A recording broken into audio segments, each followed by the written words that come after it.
Okay, good morning, guys. This is just an instructional video on how to treat carpal tunnel conservatively, okay? I will say that 99.9% of carpal tunnel conditions are preventable. Doctors like to do surgery because that's what doctors are trained to do. So, kung may sakit ka sa kamay, you go to an orthopedist, he's going to do two things. Three things. He's going to prescribe medication, anti-inflammatory, usually supplementary pain medication, of course, injections, bracing. Bracing, you have to wear a brace for like 6 weeks. And then ultimately, if all else fails, you have surgery. So, but it's all preventable. Now, carpal tunnel is actually carpal tunnel syndrome. Carpal tunnel is that area where right here.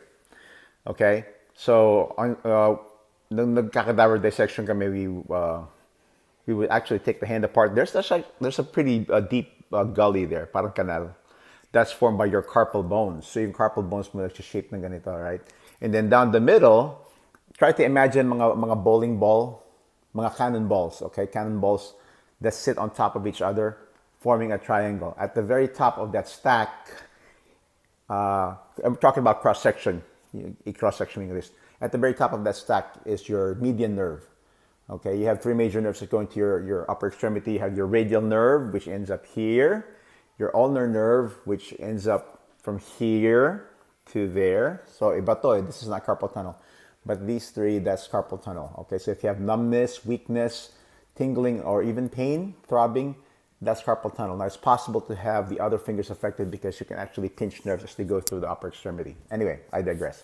So, to treat this, you have to learn the anatomy first, okay? Why does a person develop carpal tunnel? Well, in people that do this for a living, people that use their hands for a living, whatever that may be, people that hold things. So anytime you actually do this, you're squeezing that carpal tunnel. So now you have carpal tunnel syndrome. Carpal tunnel syndrome involves a few symptoms. Again, pain, swelling, tingling, weakness, paralysis even, or all of the above. In more advanced cases, we see that the muscles actually deteriorate, they atrophy. So these people don't have any grip strength to speak of. And you would think, since numb yung kamay, that you wouldn't have any pain and it wouldn't bother you. But imagine if this whole thing was numb, you would be very, very aware of it. Okay, part of our survival as being humans is to have sensation. So you take away that sensation, our brain goes into panic mode. So how to treat it? Okay, so you have to understand the anatomy first. So this is the problem. This is where you're getting pinched, but also you can actually pinch your nerve right through here. Okay, this is called the cubital tunnel, right there. But there's a muscle that goes from here to there, exactly laid out like that. All right, I'm just going to start using my hands here as illustration from here on out. All right, so it goes from here to there. It does this. That motion is called pronation, whereas the opposite is supination. So yung mga nurses dyan, you place your patient supine, that is face up, or in Spanish they call it boca arriba. The opposite is boca abajo, that's Spanish. I've had to use that a few times. Okay, so the pronator teres goes from here to there, so when it contracts, it does this. The median nerve passes underneath. That can give you a false positive right here. To test for carpal tunnel, we do what we call a Phalen's test, where you go like this, all right, or like reverse Phalen's. That's actually the Phalen's, this is the reverse Phalen's. The positive sign is your fingers tingle and they go numb, okay? So people that fall asleep like this, or people that do this for a prolonged period of time, all right, so this includes cocking your wrist back when you hold your smartphone, you will get tingling in here. So that's a positive sign. That means your nerve is getting irritated at the wrist, okay? So the hand, guess where the hand starts? Not here. This is your hand. That's the hand proper, but your hand starts from here. Because you can see the muscles contract when I move my fingers. That's what moves the hand. So your hand literally starts from the elbow all the way to your fingertips. Meaning if you're going to have a very effective technique that's going to give you symptomatic relief, you have to start from the beginning and work all the way to the end of that body part, that anatomy. So anatomy-wise, that's where your hand goes, okay? So, you can massage it like this. Here, let me move this a little bit so you can see. All right. Massage, massage, massage. Para ka nagsistretch ng pizza dough, mozzarella cheese. All right, massage. You can do this, but I can't penetrate as deep. So you're looking to lengthen the tissue. You can actually stretch that. They've studied this, and they put a high-powered camera underneath the skin, and they've observed that when you do this, the fascia actually tears. All right, so you want it to tear long and reconstruct itself long. So we do this, and then I will even incorporate stuff like this. Reminds me of Spider-Man. There you go. Cock your wrist back.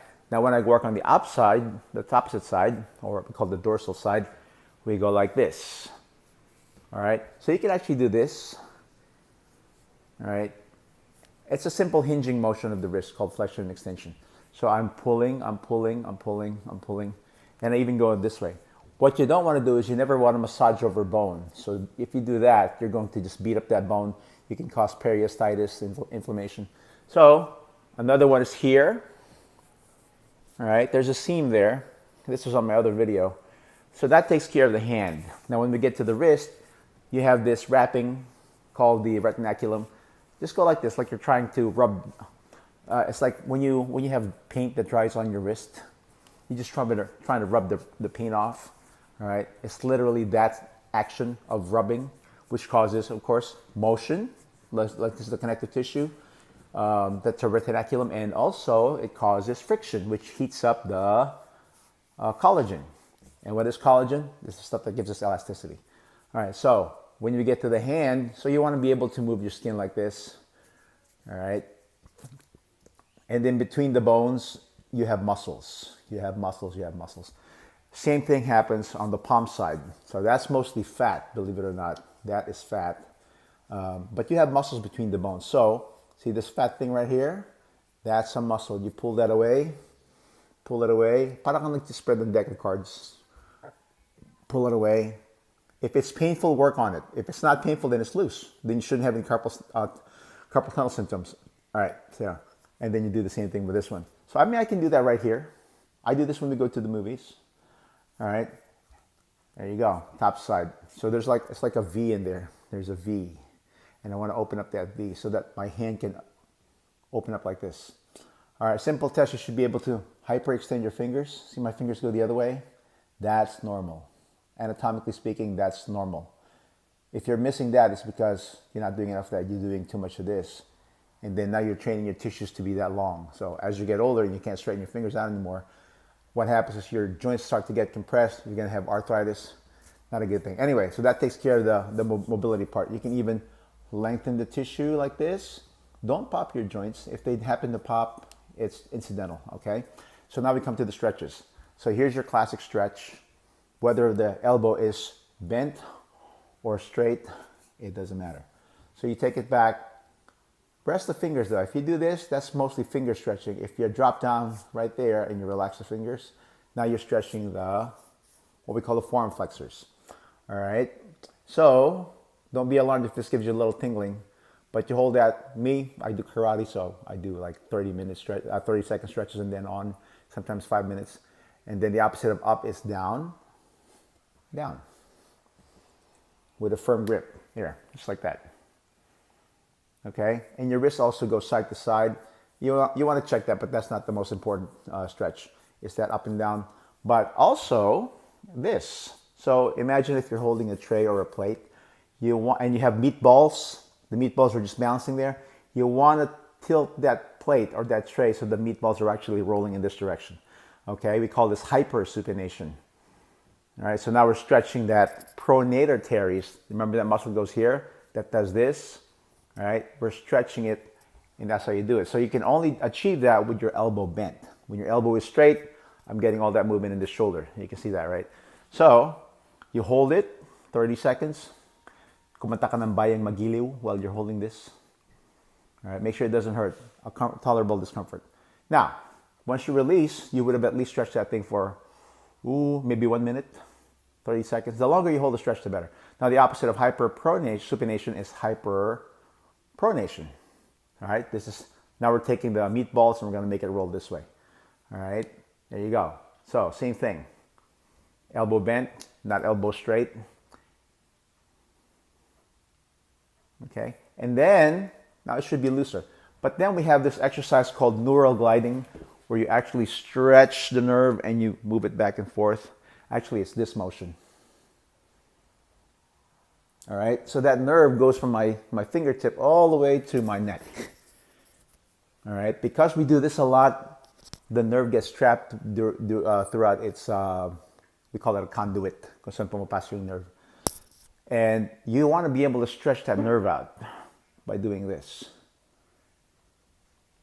Okay? You don't need to squeeze a ball. Please do not squeeze a ball because this is not a strength issue.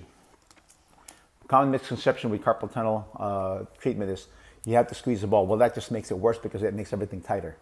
So you can use heat. Heat will relax it. Ice will make it numb, so that's not a good strategy. You can take anti-inflammatories, but really at night you want to wear a brace, a resting brace. You can buy that anywhere, just to keep you from falling asleep like this. All right?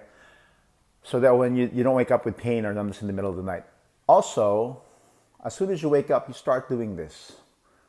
All right? Motion. Motion is lotion. So try to pretend like you're an infant. You know, those of you that have kids, you've observed this in your children. When the babies wake up, they do what? They yawn. They yawn. So you yawn through your hand. All right? That's your standard. Okay? You should never lose motion in your wrist or your hand. And if you do, then it becomes a problem. Then you're looking at surgery. Okay? And as you guys know, I use my hands for a living. These are my money makers. I actually break things with these hands. See that? I used to have calluses on there from my years doing karate. But I have healthy hands. I've broken multiple bones in my hands, but they're perfectly fine and I'm relatively pain-free. So hopefully that helps. Private message me, PM me, or DM me if you have any questions. Sorry this took a little longer. This is 12 minutes long, but I hope this helps. Okay, cheers.